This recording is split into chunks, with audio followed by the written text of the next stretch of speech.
All right, what's going on, everybody? It's your boy, Uncle Matt. Today we're going to talk about Cardone Capital. It's been a couple weeks or months, rather, since I've updated Cardone Capital.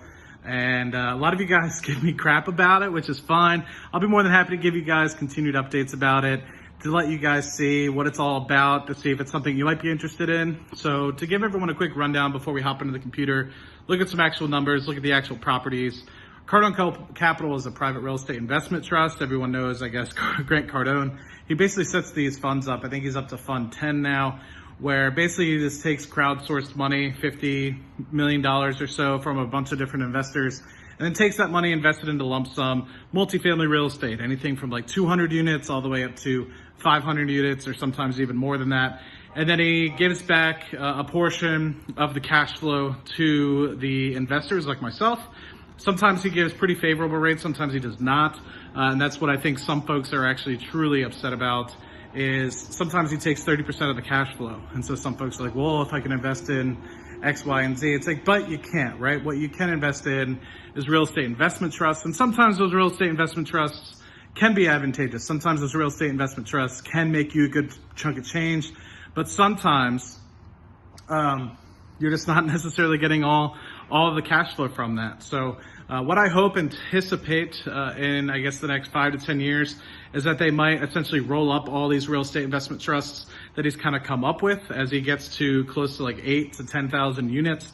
His goal is to get to 50,000 units. Once he gets to 50,000, or even a fraction of that, maybe even say 20, 25,000, I anticipate he will be rolling it out into a public real estate investment trust. Reason being is because whatever cash flow you can make from that, you can basically take double, triple even the valuation of it. So while the real estate that he might have under management is, say, several $billion at this point, it could probably 2x, 3x the amount of money just by going public into a public market. And reason being is it allows a lot more individual folks to pay for that sort of material.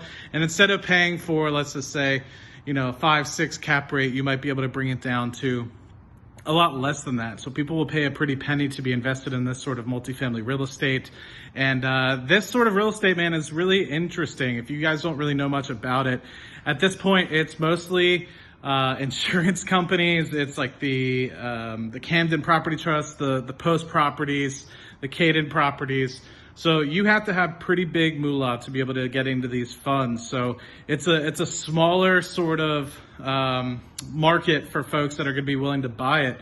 And that's why you are seeing these cap rates in the 5% range, meaning if you were to invest $100 million, you'd be making $5 million a year after operating expenditures on your cash flow and everything the like. And we'll touch a little bit more about that as we kind of get into it. But basically it's just saying, instead of having to pay a mortgage or something like that, if you were to buy these properties outright, you'd be paying or getting 5% a year on your money after operating expenditures is basically it.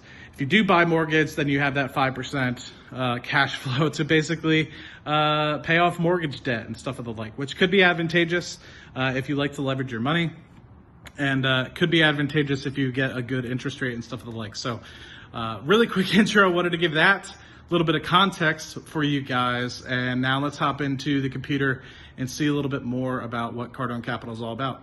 See you there. All right, guys, welcome into the computer. So we're just going to take a quick look at the cash flow coming from the properties, and mostly just be focusing on the trailing 12 months that we kind of have here. So for those of you guys that don't know and haven't followed along with this, I invested in Cardone Capital Fund 5. About $15,000 worth in the middle of 2019 timeframe. And what you're kind of seeing on the screen here is just the cash flow that I've been able to receive from that over the past 12 months. Quickly, if you wanted to, just go back to the past 24 months, and you can start seeing, back since mid 2019 timeframe, I've actually started to receive monthly distributions from this. But just quickly to reiterate about what I'm basically getting. So what I'm getting with this $15,000 investment is ownership of 5 different properties, which we'll kind of go over in this video, and allowing me to get about 4 to 4.5% cash flow on my money every single year. And that could be tax-free depending on if I have an investment firm or a company that I can use to write off those funds. So in that case, it's tax-free because, a lot of the depreciation that we're able to kind of take off. So like last year, I think I walked away with like $8,000 worth of depreciation, which I haven't utilized yet, but I could take that $8,000 and depreciate it off a bunch of stuff. So it's really nice to be able to have that, because this $981, if I wanted to, that I've received so far, could be tax-free. So whenever I decide to eventually set up the appropriate investment sort of LLC associated with this, could easily take that money and throw it in here and kind of make tax-free from that, which is nice. It's very advantageous. You could utilize that to write off against my YouTube income or anything of the like. So that's pretty cool. So I get about $58 in the beginning of the year, $56 actually in the beginning of the year, every single month. And then, as we know, the pandemic sort of hit, and they took pause on distributions just to ensure they had capital to shore up. They just wanted to make sure that if folks really and things really did get a lot worse, that they at least had enough money to consistently maintain the mortgages. And I was fine with that, right? Like the whole thing is, yes, they cut distributions and stuff of the like, but they just wanted to ensure that in case of anything getting extremely bad, which it did get slightly bad, I think if everyone remembered March 2020, things did get bad with the pandemic and the start of it. But I guess what they just recognized is they were able to make sure that folks were not going to be leaving the apartments, people were still going to be paying their rents and stuff of the like. And so by the time June kind of came around, they paid all that sort of money all in one lump sum. So 3 months of payments very quickly. What we did start to notice, though, is later in the half of the year, after I think some of those sort of incentives for people to stay and stuff kind of came through, they did end up lowering the distribution slightly, so by about 10% or so. So now I'm getting a $50 distribution instead of the $56 distribution that I was initially getting.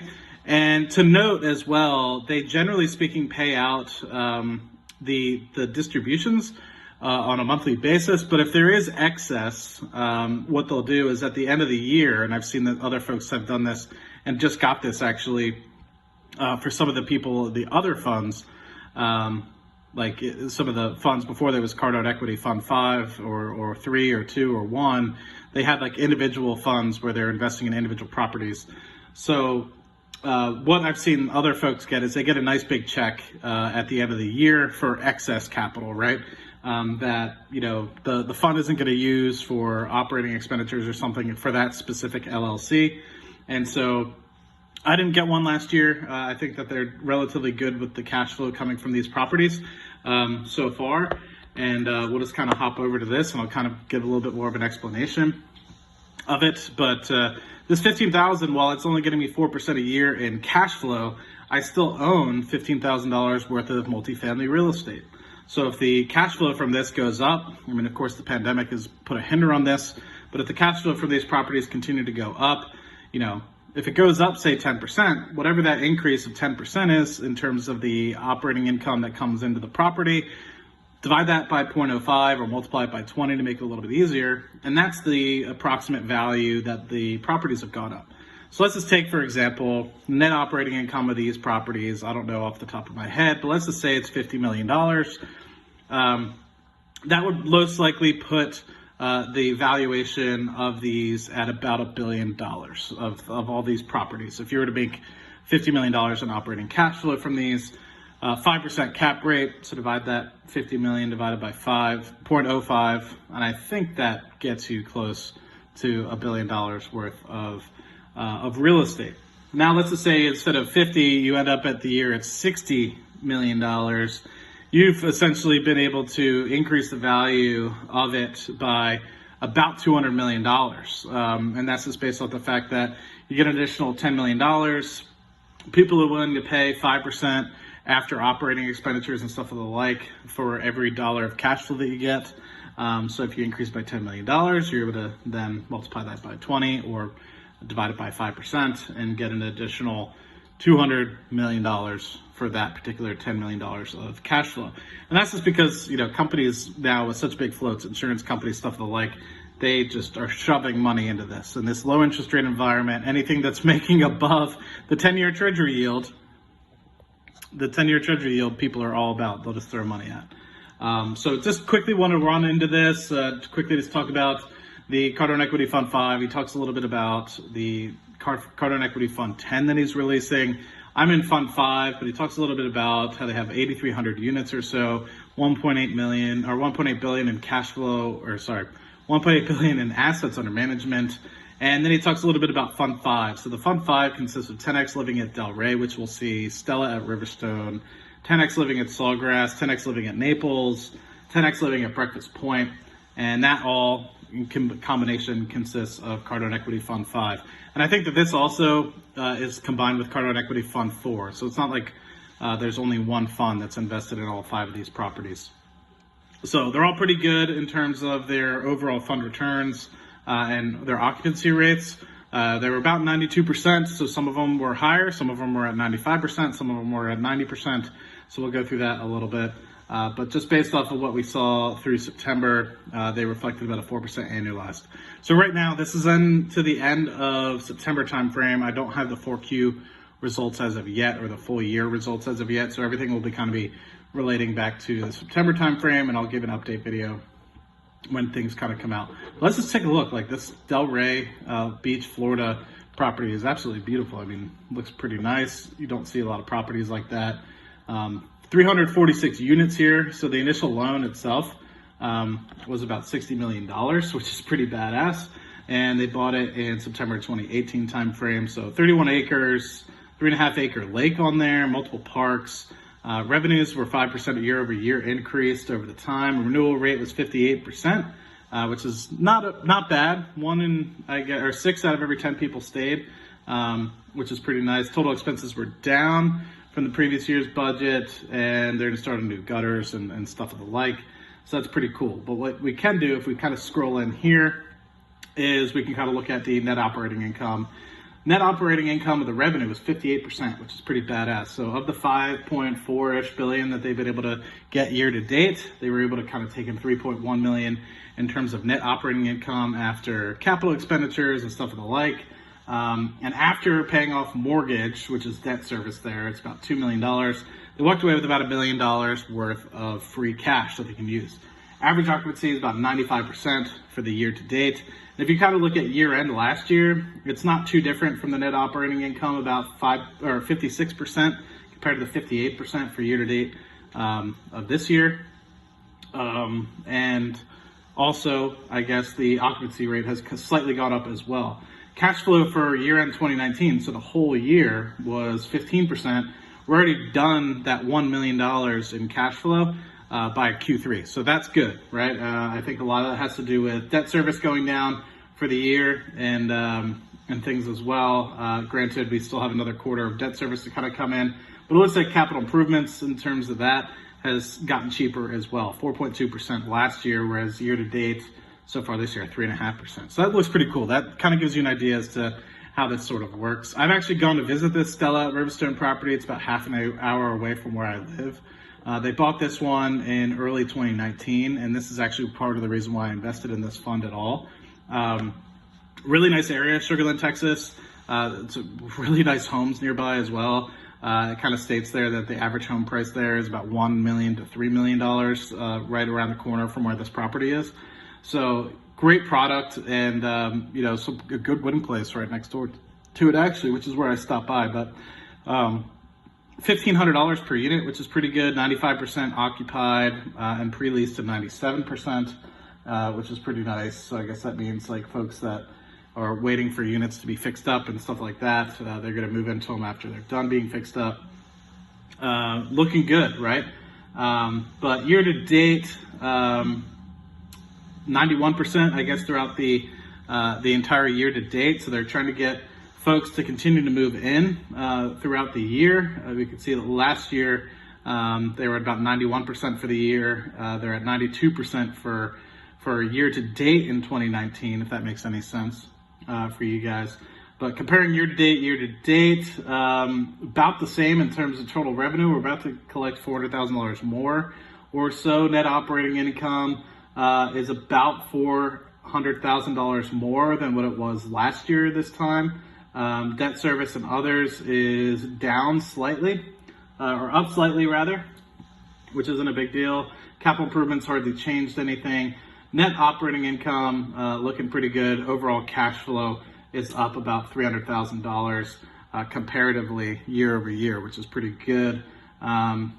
Like this property a lot. Hope that we can get this for the long term if we ever have to refinance it or anything of the like. 10X living at Sawgrass in Sawgrass, Florida. 501 units, pretty badass property. Just some quick notes here. Finished 95% occupied, 97% pre-leased, which is pretty good. Just comparing inception to 2019, so year to date almost. 94% last year. They did lose about 1 percentage point of average occupancy, but it looks like they got it back up to 95% by the end of the quarter. Net operating income, they bought this mid-year, so I guess these aren't like for like, but $4.5 million rather. So 55% of the revenue coming in as not operating income. Very low capital improvements, 2.6%, 31% debt service. So pretty good, right? I mean, $8 million kind of coming in as revenues. Majority of that is going to net operating income, which then we have to pay about 2.5 million, 2.6 million year to date in, say, the mortgage aspect of it. Yeah, average occupancy 93%. So can't complain with that. Looking pretty good there. And then you have 10X living at Naples, also a really nice property here.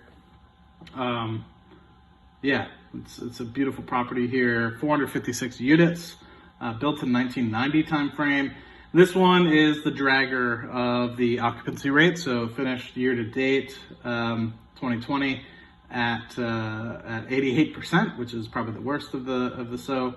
And I think that they had a lot of folks around this area kind of end up having to leave due to COVID and stuff like that. So yeah, that kind of hits the actual impact. But in total of everything year to date at the end of Q3, 5.2 million or so in total revenues, of which 3.3-ish or so was a net operating income. About 2/3 of that went to debt service, so $2 million, almost $2.1 million. And they ended the year-to-date quarter at 957, so almost $1 million of cash flow coming from this property. So it's not bad. The initial loan, $73 million, and the year at close to $1 million in cash flow after paying for interest-only loan there. And first 72 months will be interest only. So the first 6 years will be interest only on this bad boy.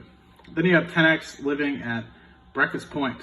This one's not bad, 3.2% interest on a 10-year interest-only loan. Another 360 units, built in 2007 timeframe. Occupancy of this bad boy at the end of the quarter was 94%. 4.2, almost 4.3 million in total revenues. 2.8 in net operating income, so looking good. 65% in net operating income, which is pretty badass if you ask me. And yeah, I think that's pretty good. And then basically cash flow 1.5 million there, and everything, which is pretty good. Walking away with about 33% in terms of cash flow coming from the property.